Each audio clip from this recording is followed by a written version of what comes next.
ಬಳಿಕ ಹೊಸ ಪ್ಲಾನ್ ಅನ್ನ ದರ್ಶನ್ ಹೆಣೆದಿದ್ರು.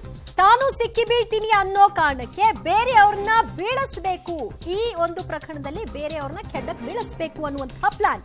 ಮನೆ ಕೆಲಸದವರ ಬಲಿಯನ್ನ ಕೊಡೋದಕ್ಕೆ ಮೊದಲೇದಾಗಿ ದರ್ಶನ್ ಸನ್ನದ್ಧರಾಗಿದ್ರು. ಕಾರ್ತಿಕ್ ಅಲಿಯಾಸ್ ಕಪ್ಪೆ ಎಲ್ಲಾ ಸತ್ಯವನ್ನ ಹೇಳಿದಂತಿದೆ.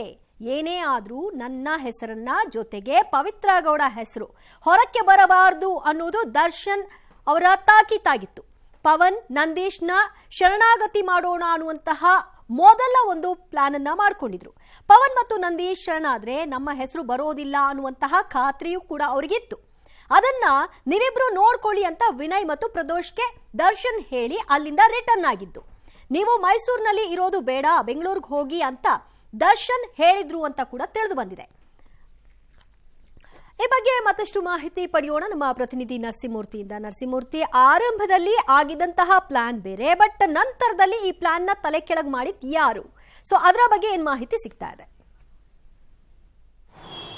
ದಿವ್ಯಾ, ರೇಣುಕಾ ಸ್ವಾಮಿಯನ್ನ ಕೊಲೆ ಮಾಡಿದ್ದು ನಾವೇ ಅನ್ನೋ ನಿಟ್ಟಿನಲ್ಲಿ ಕೇಶವಮೂರ್ತಿ, ನಿಖಿಲ್ ನಾಯಕ್, ರಾಘವೇಂದ್ರ ಈ ಮೂವರು ಸಹ ಕಾಮಾಕ್ಷಿಪಾಳ್ಯ ಪೊಲೀಸರ ಮುಂದೆ ಒಂದು ರೀತಿ ಸರೆಂಡರ್ ಆಗ್ತಾರೆ. ಸರೆಂಡರ್ ಆಗಿ ಯಾವುದೋ ಒಂದು ಫೈನಾನ್ಸ್ ಮ್ಯಾಟರ್ಗೆ ದುಡ್ಡು ಕೊಟ್ಟಿರಲಿಲ್ಲ, ಹೀಗಾಗಿ ಆತನನ್ನು ಕೊಲೆ ಮಾಡಿಬಿಟ್ಟು ಸರ್ ಅನ್ನೋ ನಿಟ್ಟಿನಲ್ಲಿ ಹೇಳಿದಂತಹ ಸಂದರ್ಭದಲ್ಲಿ ಪೊಲೀಸರಿಗೆ ಸಣ್ಣ ಡೌಟ್ ಇದ್ದೇ ಇರುತ್ತೆ. ಏಕಾಏಕಿ ಈ ರೀತಿಯಾಗಿ ಬಂದು ಹೇಳ್ತಿದ್ದಾರಲ್ಲ ಅಂತೇಳಿ ಯಾವಾಗ ಅವರು ತಮ್ಮದೇ ಭಾಷೆಯಲ್ಲಿ ವಿಚಾರಣೆಗೆ ಒಳಪಡಿಸಿದಂತಹ ಸಂದರ್ಭದಲ್ಲಿ ಮೊದಲಿಗೆ ಕೇಶವಮೂರ್ತಿ ದರ್ಶನ್ ಹೆಸರನ್ನು ಹೇಳ್ತಾನೆ. ಅದಾದ ಬಳಿಕ ರಾಘವೇಂದ್ರನನ್ನು ವಿಚಾರಣೆ ಮಾಡುವಂತಹ ಸಂದರ್ಭದಲ್ಲಿ ಆತ ವಿಜಯಲಕ್ಷ್ಮಿ ಅವರಿಗೆ ಇವರು ಯಾರೋ ಅಶ್ಲೀಲವಾಗಿ ಮೆಸೇಜ್ ಮಾಡಿದ್ದ, ಹೀಗಾಗಿ ಹೊಡೆದು ಅನ್ನೋ ನಿಟ್ಟಿನಲ್ಲಿ ಹೇಳಿದಂತಹ ಸಂದರ್ಭದಲ್ಲಿ ಈ ಎಲ್ಲ ವೃತ್ತಾಂತ ಪುರಾಣಗಳು ತೆರೆದುಕೊಳ್ಳುತ್ತಾ ಹೋಗುತ್ತೆ. ಆದರೆ ಈ ಪ್ಲಾನನ್ನು ಅಂದರೆ ಶವ ಸಾಗಿಸ್ತಂಥವ್ರು ಅದಕ್ಕೂ ಮೊದಲು ಒಂದು ಪ್ಲಾನನ್ನು ಮಾಡಲಾಗಿತ್ತು, ಹೇಗೆ ಶವವನ್ನು ಸಾಗಿಸ್ಬೇಕು, ಅದಾದ ಬಳಿಕ ಯಾವ ಕಾರಣವನ್ನು ಪೊಲೀಸರ ಮುಂದೆ ಹೋಗಿ ಹೇಳಬೇಕು ಮತ್ತು ಯಾರು ಸರೆಂಡರ್ ಆಗಬೇಕು ಅಂತೇಳಿ. ಈ ಪವನ್ ಅಂತೇಳಿ ಈತ ಪವಿತ್ರ ಗೌಡಳ ಮನೆಯಲ್ಲಿ ಕೆಲಸವನ್ನು ಮಾಡ್ಕೊಂಡಿರ್ತಾನೆ, ಸಣ್ಣ ಪುಟ್ಟ, ಮತ್ತು ಪವಿತ್ರ ಗೌಡಳ ಜೊತೆಯಲ್ಲಿ ಇರ್ತಕ್ಕಂತಹ ಯುವಕ. ಅದರ ಜೊತೆಗೆ ನಂದೀಶ್ ಅಂತೇಳಿ ಇಬ್ಬರನ್ನು ಕೂಡ ಮೊದಲಿಗೆ ಸರೆಂಡರ್ ಮಾಡಬೇಕು ಅನ್ನೋ ನಿಟ್ಟಿನಲ್ಲಿ ಮಾತುಕತೆಗಳು ಆಗಿರುತ್ತೆ.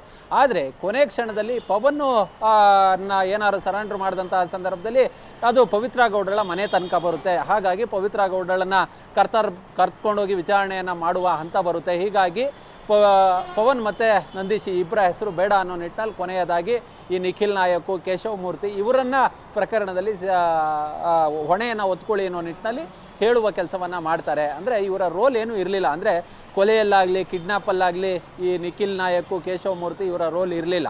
ಅವರು ಏಕಾಏಕಿ ಶವವನ್ನು ಸಾಗಿಸೋದಕ್ಕೆ ಇವರ ಅಭಿಮಾನದಿಂದಲೋ ಹಣಕ್ಕಾಗಿಯೋ ಒಪ್ಕೊಂಡು ಇದೀಗ ಜೈಲು ಶಿಕ್ಷೆಯನ್ನು ಅನುಭವಿಸ್ತಿದ್ದಾರೆ. ಆದರೆ ಯಾವಾಗ ಈ ಪವನು ನಂದೀಶು ಬೇಡ ಅಂತೇಳಾಯಿತು, ಆಗ ಇವ್ರನ್ನ ಎಂಗೇಜ್ ಮಾಡುವ ಕೆಲಸವನ್ನು ಮಾಡ್ತಾರೆ.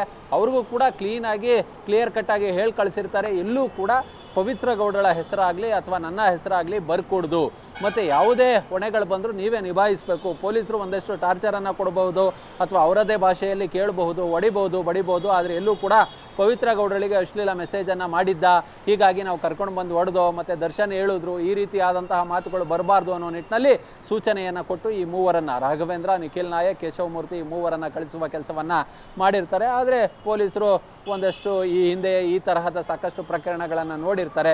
ಹೀಗಾಗಿ ಅನುಮಾನದಿಂದ ಬೇರೆ ಬೇರೆ ಆಯಾಮದಲ್ಲಿ ತನಿಖೆಗೆ ಒಳಪಡಿಸಿದಂತಹ ಸಂದರ್ಭದಲ್ಲಿ ಕೇಶವಮೂರ್ತಿ ದರ್ಶನ್ ಹೆಸರನ್ನು ಹೇಳ್ತಾನೆ.